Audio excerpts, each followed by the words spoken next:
They're now coming around the stern.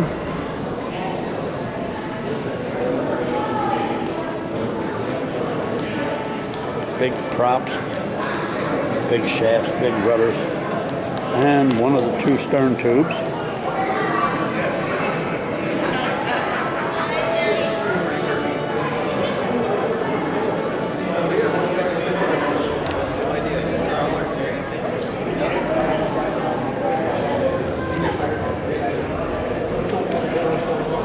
Glad you guys are having a good time. And you've been a member of Shark Hunters for what, 20 years? And it's the first submarine you've ever been on. Didn't you go with us on the North German tour? Because we go to U995 up there. Well, join us up on the North tour. That's a Type 7C. And no, they have 105s on these things, but after a while they didn't put deck guns on them after about May of 43 because they couldn't stay on the surface long enough to use a deck gun. So this one never had one? Right. It's got the twin 20s up there and the 37 millimeter back there. They were 105s. 105s. On the Type 9 boats, they were 105s. On the Type 7 boats, they were 88s. Not the famous long-range 88 that could knock airplanes down, but a Navy 88. Where did you find that those submarines in Germany, the ones that are still there? Oh, in... Bremen? No, Hamburg. Hamburg. Are those the three Type 21s? Yeah, but you can't see them anymore. Somebody got hurt, so they filled the whole bunker in with sand, paved over it. It's now a container terminal. Right, that's all. I walked on the deck of those boats. One of them belonged to Gerd Tater, who was a dear friend of mine, U-3506. And he said they were fully loaded, fully fueled up, ready to go to war. But then Germany surrendered. Type 21s. Yep. Now, weren't there even bigger subs? Is that a Kiel? We were on that boat. That's correct, Kiel. It's in the suburb of Kiel. It's in the suburb, and this is a type. This is 9C, that one's a 7C. Yeah. And the last skipper of that boat was my best friend in Germany. He was the youngest combat submarine commander of the war 4 months after his 21st birthday. They gave him command of a combat submarine, told him go on out and die for your country. That was Hess. Wow. Hans-Georg Hess became a doctor of law after the war and then died under strange circumstances right after he started fighting with German state-owned TV. Yeah. Do we have any Shark Hunter members from the U-505? Not living anymore, but several of the ones, the first skipper and several of the crew. Yeah, we threw him out because he was a liar and a crook. He was selling fake medals. Yeah, claiming they were his. But also the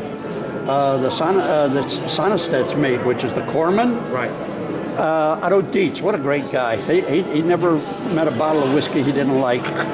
But before he got on this boat, he was on U-180, which was a very rare Type 9D1, long range, and they were going to meet a Japanese sub in the Indian Ocean, and he had on board Subhas Chandra Bose, who was head of the Indian National Army, and his assistant, Dr. Abad Hassan, and so he had nothing to do except he talked to Bose quite a bit. Yeah. And incidentally, I found out from one of our members who works for the Bose sounding that is descendants of Subhas Chandra Bose. Sure. Best damn sound systems. Say again? The holes, like over there, that actually from where it was hit? No, these are regular round holes, ballast pumps or whatever, but on the other side you do see in the conning tower there are holes from the shell hits. I saw they had some metal. Right. What is the biggest submarine? I heard that there was a super sub, bigger than a 21. Not from Germany. Germany had a bigger sub, bigger than a 21, but that was the type, the biggest they had, I think, was the 9D2.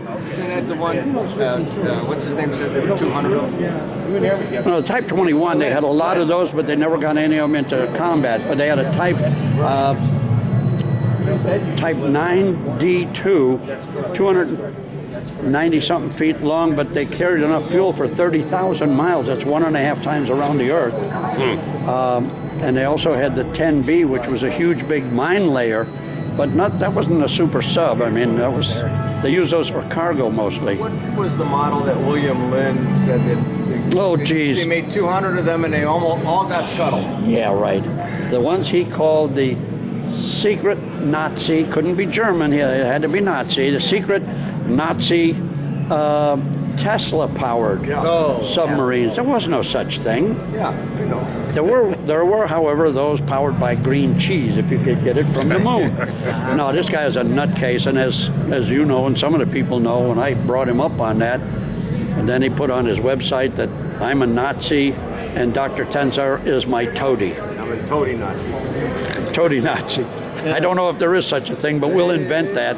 The Southern Poverty Law Center will probably. They still be a Nazi toady. There's the evidence for you. He called you a Nazi. Well, that must make it so. Are they still around, the Poverty Center? Oh, They were on yeah. their last legs, I thought.